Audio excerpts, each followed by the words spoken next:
In today's video, we're going to be going over the top 10 best tips and tricks for Brutal Swarm, Year 7 Season 3 of Rainbow Six Siege. And at the very end of the video, the number one tip is something that you can instantly change in your gameplay to instantly improve. So make sure you stick to the end of the video for that. And with that out of the way, let's get straight into the video. So coming into my number 10 spot is going to be droning properly. Drones are one of the best pieces of utility that you get on attack, and using them properly can get you a lot of free kills and a lot of free round wins. Something that you'll see often in solo queue rank is people just leaving their drones inside in prep phase. Now, at a surface level, this may annoy you because they're not using their drones in the prep phase to gather information, but it's actually very good for you as a solo queue player to be doing, because whenever you enter the building, you can then have 2 drones to enter the building with, and then you have a lot more information than you would when you just run your drone in and get it killed in the prep phase instead. So that's my first tip, is drone properly. If you're playing somebody like Yana or any other information op like Dokkaebi, Lion, Jackal, etc., then you can use your prep phase drone to get information and or set up a camera for your flank, stuff like that. That's pretty acceptable, but if you're not doing that, I would actually save your drone and use it to get kills and use it to get more information on where defenders are, so you can get below nades, you can do execute, stuff like that, and yeah, just drone properly. Number 9 is going to be warm up properly. This is something that will actually help you a lot in your ranked matches, a lot more than you'd think. If you've logged on and you don't have any days worth of aiming experience, even if you did just play yesterday or hours ago, I still recommend doing T-Hunt and death matches. You use T-Hunt as an initial way to get most of your aiming basics down, and then you use your death matches to further refine those basics and to learn certain recoil on guns and to shoot players that actually move like actual players and prepare you for gunfights. So that's what I would do to warm up properly. I would run at least 5 T-Hunts and 3 death matches before your ranked games, and every time you lose a ranked game, run 1 T-Hunt and 1 deathmatch. It's a rule that I live by, and it helps me a lot for warming up for my ranked games. Going into number 8 is going to be map knowledge. Now, on a surface level, map knowledge is learning certain callouts, right? Like certain rooms, staircases, and then you get a little more advanced with like certain callouts. There's a corner in Oregon called Bolo. There's callouts like Harry Potter, barrels, stuff like that. So really niche advanced callouts that you can call out to your team. But it's also good for if you have teammates that know the callouts, you can give more specific information on where the defenders or attackers actually are in order to execute and get freer kills. So the more you understand map knowledge, the better off you are in your ranked matches. Now, going into tip number 7, this does feed into tip number 8, and it's learn common pushes. Once you have map knowledge and you have that warmed up and you've got it to a T, you need to learn where common pushes are. If you're on defense, you need to know where the attackers are going to come from 9 times out of 10, all of the possible angles they can shoot you from. And if you're on attack, you need to learn all of the common defender strats, where they can shoot you from and how to counter their defense. Good example, Basement Oregon. There's either going to be a tower and elbow push, or there's going to be a freezer and a main stairs push. And you need to realize as a defender, if they're going from one of those places, they're most likely going to also come from the other one that comes with that common push, and you need to worry less about the other 2 places that they're coming from whenever you're defending.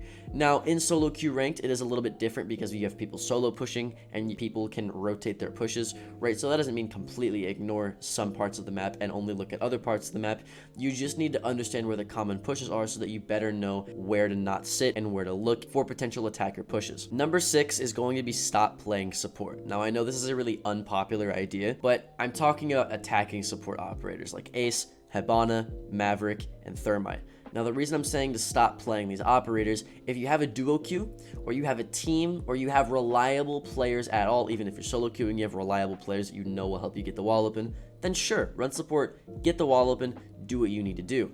But 9 times out of 10, if you're solo queuing and you're playing Thermite and they don't pick a Thatcher, you're not getting that wall open. And you playing Thermite, as much as your intentions were good, was actually useless, and you could have brought another operator to help yourself, and you do a solo push that could have been more efficient and done more for your team. A lot of times, especially in plat and below elo, people are just doing solo pushes, or you have a stack and you're the solo person and they're doing their own thing and they're relying on you to do your own thing. You are going to be more reliable and more consistent if you play operators that bring information and bring destructive ability, aka grenades and Gaunt 6s, then you would be playing hard breach. And I know that's a really weird thing to say that a lot of you are going to disagree with, but you have to trust me, you are going to win more rounds playing a fragger and playing by yourself with a lot of utility, people like Zofia and Yana and Sledge, than you will playing any type of support. Number 5 is learn how to head clear / Shaiko peek. So head clearing is something that's really good if you have no information, you have no drones, you're not playing Yana, you have no callouts, all of your teammates are dead, right? And you're trying to clear a room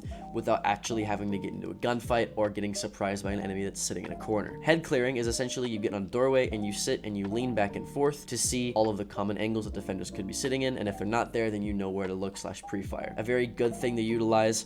I can make a guide entirely on that if you want. Let me know in the comments down below, but you just essentially need to learn how to head clear. Number 4 is having a good mindset. And no, I'm not just gonna say you need to stay positive, because that's what everybody says, and it's like, duh, stay positive. But I'm talking about make sure you're mentally okay to go into a ranked match. Something that really fucks me up before I go into a ranked match is if I'm really hungry, or I'm really thirsty, or I'm tilted from a match that I had 2 minutes ago, or I had a shit day, or I'm procrastinating on something that I know I need to be doing. It's just gonna make you play 10 times worse. It happens to me all the time. If I haven't eaten, or like if I'm procrastinating on something, I have this like feeling that I can get that I know I shouldn't be playing ranked and I'm probably going to lose, and every time it's 100% correct and I always lose.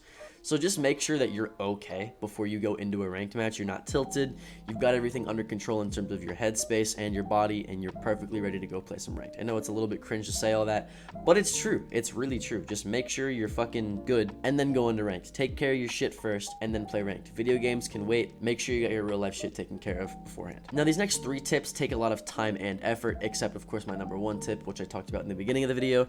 So just keep that in mind. This isn't something that you're instantly going to be able to improve on.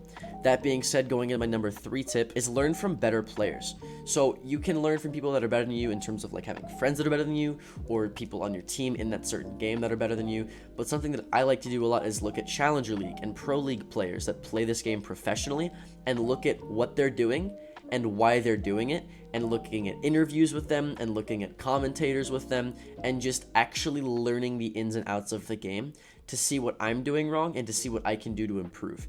It's something that's very underrated, and it's something that I do religiously. I was hard stuck silver / gold for about like 3 years of this game. Like I was dog shit, and I got all the way to high plat in 2 months time, just solely from watching Pro League. It seriously, I promise you, makes that much of a difference if you watch them, but also watch it non-judgmentally. Don't watch it and then just not pay attention and not learn, right? Like I sat there and I would be in class.